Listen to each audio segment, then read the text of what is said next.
Aquí estamos de vuelta ya en la parte final de este su espacio Enlace Semanal y qué bueno que el padre Carlos Santana nos acompaña, que es subdirector del Orfeón de Santiago y que cada año pues comparte varias veces para hablar de la temporada. En este caso él viene ahora mismo de su concierto que fue exitoso, pero también vamos a hablar con él de la temporada de la Navidad, del natalicio de Jesucristo. Buenas Nicolás, noches. muy buenas noches, qué gusto estar contigo. José, es la primera vez que me toca compartir contigo en ¿Cómo va a ser? Sí, porque sí, siempre no con puede. Félix. Sí, porque yo Siempre con coincidencialmente nunca he Sí. estado cuando él ha venido. Las veces que he estado, porque como bien tú dices, varias veces en el año, tres Sí, o cuatro sí. veces en el año, tenemos la oportunidad de compartir con ustedes, amigos televidentes.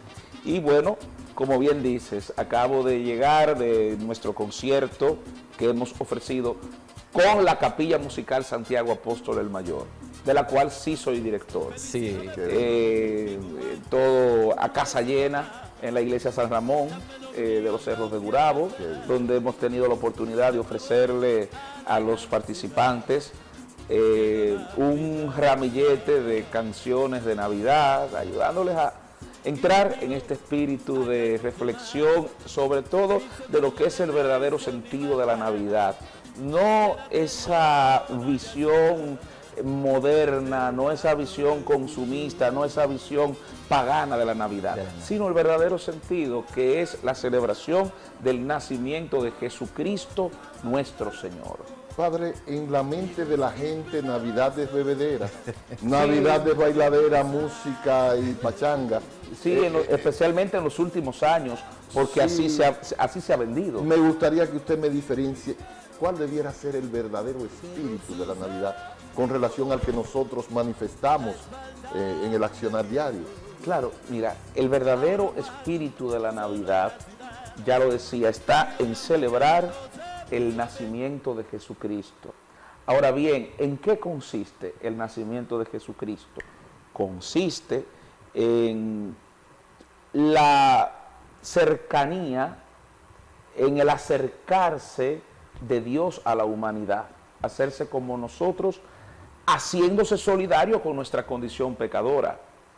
Por esa razón es que más allá de todos estos elementos accesorios que a lo largo del tiempo se han ido añadiendo, el fundamento de la Navidad, que es el nacimiento de Jesucristo, nos lleva al compartir. Así como Dios ha compartido su existencia, ha compartido su vida con nosotros, con la humanidad, así también nos llama a nosotros a compartir, a hacernos solidarios con los demás. Por eso la Navidad tiene que ser ante todo un salir al encuentro del otro. Así como Dios sale al encuentro de la humanidad, nosotros salir, como decía ese poema de Juan José Ayuso, que luego Jorge Taveras musicalizó, salir al encuentro de las manos, al encuentro con los demás. Navidad es la fiesta de la fraternidad, Navidad es la fiesta del compartir, Navidad es la fiesta de la solidaridad y sobre todo la fiesta de la paz. Nada que ver con el jolgorio, nada que ver con el desenfreno, nada que ver con el derroche. Y voy a citar unos versos de un poeta español, José Antonio Olivar, que decía, paradójicamente, en Belén no habían campanas, en Belén no había alegría, en Belén un niño lloraba mientras su madre sufría, y sin embargo en Belén era Dios el que nacía. wow. Todo lo demás es accesorio, pero nuestra mirada tiene que dirigirse hacia el acontecimiento de la salvación. Obviamente, tenemos que reconocer que vivimos ya en una sociedad plural. Ya no es una sociedad cristiana como lo fue en un tiempo.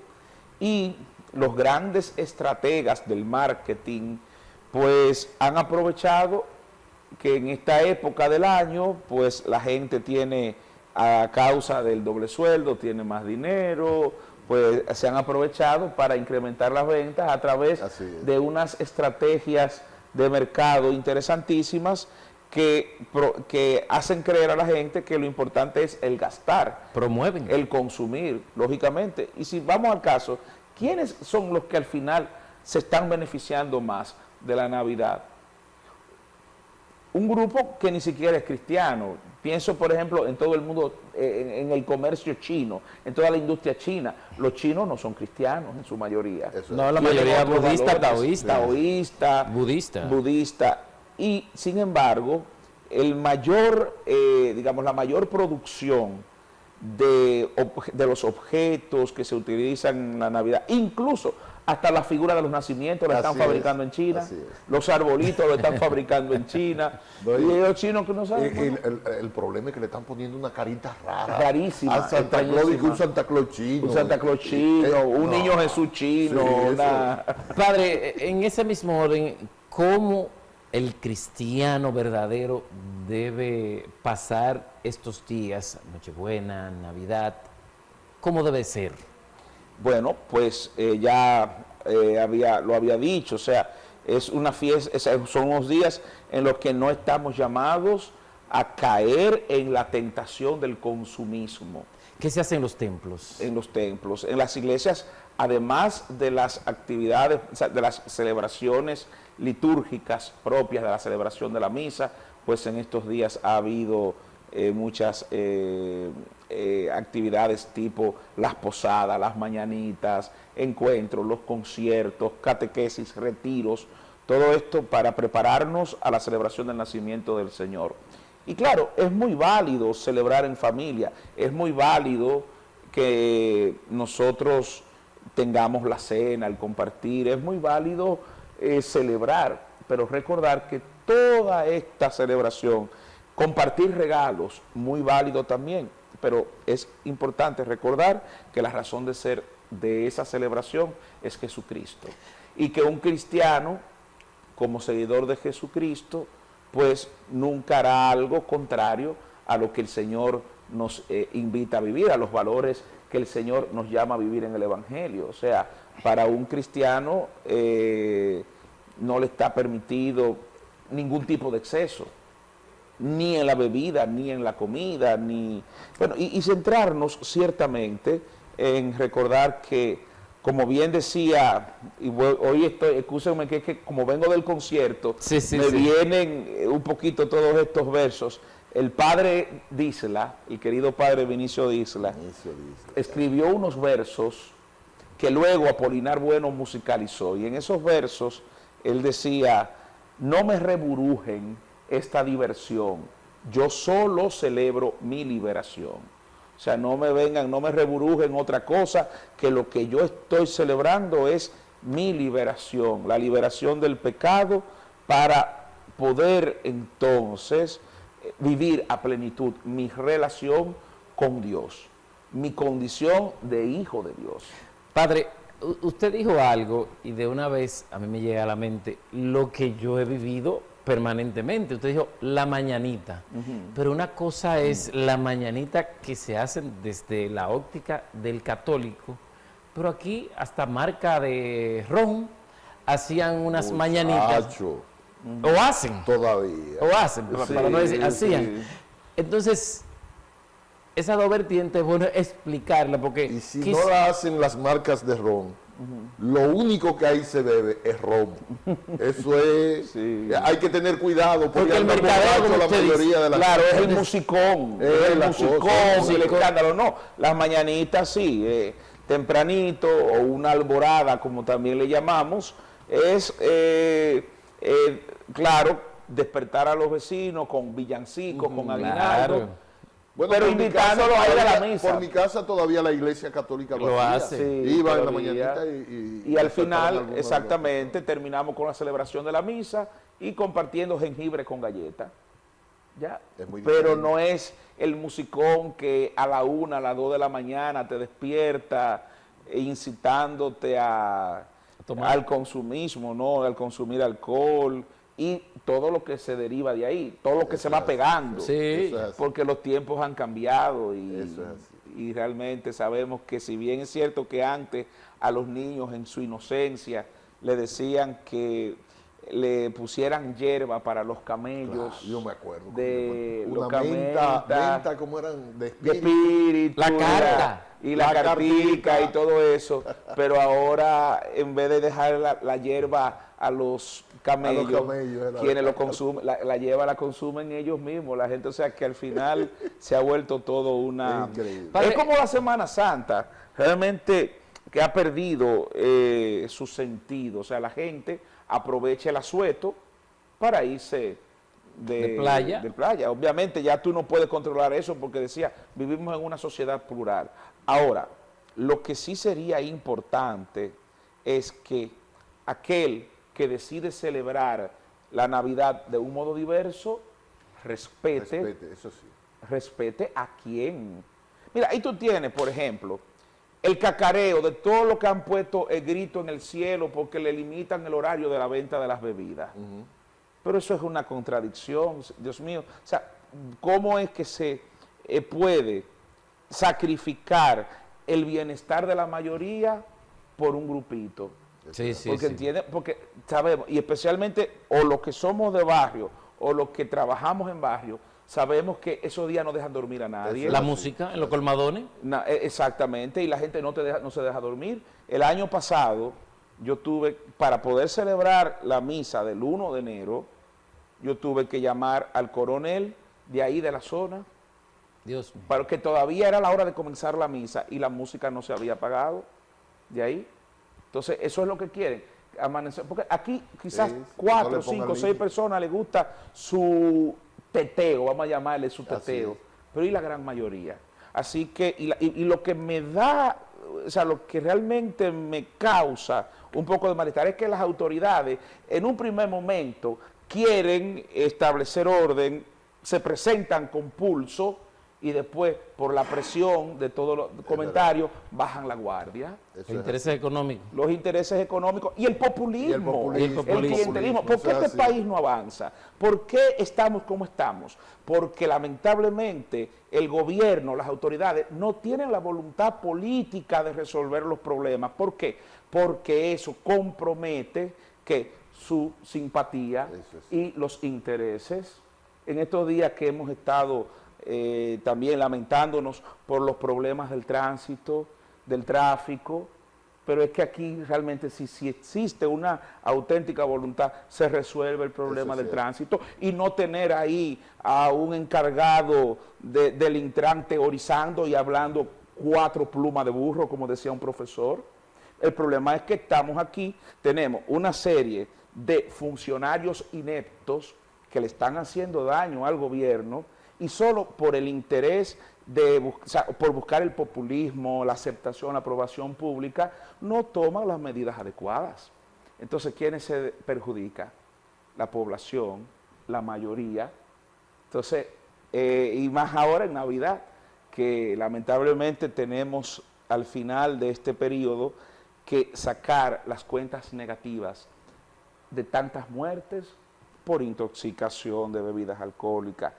Qué pena tener que lamentar, por ejemplo, muertos por el mal manejo de los fuegos artificiales, o bien las balas perdidas porque a un fulano que ya tiene 4 potes de romo en la cabeza comienza a disparar por los aires y esa bala perdida se le pega a alguien. Eso es así. Entonces, Padre, cacareamos mucho, pero no hay voluntad, lamentablemente, para poner orden. En ese sentido, padre, porque todo eso viene en el libertinaje, si se quiere. Claro. ¿Usted está de acuerdo que la nueva generación que suba se retorne a la cultura de esa, la gente dice ingenuidad, porque poner en el arbolito algo para que el niño Jesús le deje? ¿Usted cree que eso contribuye a que la población, las generaciones puedan ser más sanas? Totalmente, totalmente, porque ese elemento de inocencia, ¿por qué no de ingenuidad? Es muy saludable y necesario en una etapa de la vida. Ayuda a mantener esa ilusión y que lógicamente en la medida en que va pasando el tiempo se vaya descubriendo, pero que a los niños no le matemos esa inocencia, esa ilusión. Ahora no, ahora ya eso ha cambiado mucho y eso se traduce luego, incluso a nivel del comportamiento, eso tiene sus consecuencias. Sí. Mira, hay Emilia Pardo Bazán, es una poeta, una poetisa española de finales del siglo XIX, principios del siglo XX. Ella tiene un poema, se llama La Navidad del Pavo. La Navidad del Pavo es como una parodia en donde un pavo entra a la casa de donde lo estaban criando y se encuentra con una imagen del niño Jesús. Y el pavo se queda mirando al niño Jesús y el pavo le pide al niño Jesús que le conceda inteligencia. El pavo quiere inteligencia y el niño de Jesús le pregunta, ¿para qué tú quieres inteligencia? Dice, no, yo quiero inteligencia para ser como los seres humanos. Entonces, al final, después de mucho insistir, el niño Jesús le concede la inteligencia y el pavo comienza a ver la realidad tal y como es y a darse cuenta de lo cruda que es la realidad. Y mientras todos sus congéneres estaban ahí totalmente quitados de bulla, ya él sabía a lo que iba cuando lo vinieron a buscar porque el marqués había pedido un pavo para su cena de Navidad. Y entonces el pavo hace una reflexión, dice, si yo hubiera sabido, no le hubiera pedido la inteligencia. Ya yo sé por qué no quería la inteligencia para mí. Claro, leyéndolo, interpretándolo de una manera adecuada, ¿qué significa? Que en muchos casos la inocencia tiene un valor muy importante. Eso es así. No siempre, eso nos ayuda, claro, la realidad es como es, la realidad es dura. Pero una etapa de la vida. Hay una etapa de la vida en que es muy saludable, que todavía esos valores, yo tengo un amigo que es muy pintoresco y muy jocoso, y él posteaba en su muro de Instagram en días pasados, señores, dejen que los niños sigan creyendo en los Reyes Magos, en el Niño Jesús, en Santa Claus, que eso le hace bien, porque ustedes son adultos y como quiera creen en la crema antiarruga, en la crema quemagrasa y nadie le dice nada. Eso es verdad. Padre, usted nos decía que la sociedad ha cambiado, que somos diferentes y realmente incluso en lo espiritual eso se ha manifestado. Hemos visto, por ejemplo, la sociedad dominicana, cuántas diferentes iglesias hoy día hay. Y me gustaría saber, en el caso de la que usted representa y de la que formamos parte nosotros también, la católica, ¿cómo va en el país? ¿Cómo ustedes sienten que la gente ha estado reaccionando a lo que es la iglesia de hoy? Porque también la iglesia católica ha cambiado un poco. Claro, es que entonces nos gustaría saber. Ciertamente los tiempos van cambiando y la iglesia, sin perder su identidad, debe ir también adecuándose a la realidad existente, sin perder su identidad. Repito, por ejemplo, hay que tener en cuenta que el COVID-19, la epidemia, la pandemia, marcó un antes y un después en todos los órdenes, incluso el religioso. Sí. Y después de la pandemia, pues la gente se ha rezagado un poco. Eso hay que reconocerlo. Y no solamente en la Iglesia Católica, también en otras experiencias religiosas y también en otras actividades del orden social. Sin embargo, podemos advertir que ya poco a poco la gente se va integrando, va retomando de nuevo este entusiasmo. Las acciones pastorales que se están desarrollando desde la iglesia están orientadas a ello. Bueno, hace poco menos de un mes tuvimos la manifestación de Un Paso por mi Familia. Sí, Claro. muy interesante. Y no Muy bueno. solamente aquí en Santiago, sino en todas las diócesis del país. Y ahí vimos esa manifestación de los creyentes. Hay muchos grupos dentro de la iglesia que están ahora mismo ayudando a este despertar, a este renacer de la fe. No es un fenómeno homogéneo, hay que reconocerlo, porque una cosa es el Cibao y toda su vitalidad, otra cosa es el sur del país, otra cosa es el este, donde por la misma idiosincrasia de la población, pues hay otro tipo de vivencia. Pero o sea, es un desafío constante. Actualmente, ¿cuál es nuestra mayor preocupación? Los jóvenes.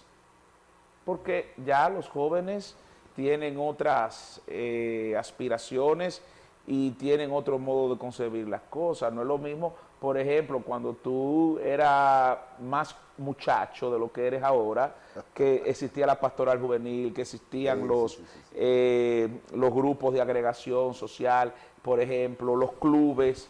Ya en los barrios no existen clubes culturales, Eso es verdad. muy poco. Que antes en el barrio estaba, que el grupo de teatro, que estaba danza. Todavía más o menos ciertos clubes de pelota funcionan, pero es porque los muchachos tienen la aspiración de llegar a ser prospectos, exactamente, para que lo firmen. Eso existe todavía, pero ya la juventud ahora solo quiere estar apegada a una tablet, a un celular, a una computadora, a redes sociales. Y entonces digamos que la escala de valores ha cambiado. Entonces el desafío nuestro como iglesia es tratar de llegar a esa gran masa, buscar estrategias para hacer atractivo el anuncio del Evangelio, hablando el mismo lenguaje que ellos hablan. Bueno, sería interesante, padre, dos cosas. Primero, un mensaje a la población en sentido general, sobre todo por esta época del año, y por supuesto una oración para que también el pueblo dominicano y el mundo pues pueda marchar mejor. Muy bien, estamos a cerca de 8 días, casi para la celebración de la Navidad, 8 días que prácticamente nos quedan, pues vamos a pedirle al Señor que nos conceda su gracia y su bendición para poder vivir el auténtico espíritu de la Navidad. Y pidamos sobre todo para cada hogar, para cada familia dominicana, la paz. Que haya paz, amén, que haya armonía, que seamos capaces de superar nuestras diferencias, nuestras divisiones y aunar esfuerzos para construir una sociedad mejor. Y esto, Señor, te lo pedimos por tu Hijo Jesucristo, que se ha hecho hombre como nosotros para salvarnos. Amén. Amén. Amén, amén. Así sea. Agradecerle, Padre, y agradecerle a nuestros amigos televidentes el haber estado en sintonía como siempre, como cada domingo. El próximo domingo aquí estaremos de vuelta en una entrega más de este su espacio, Enlace Semanal. Feliz noche.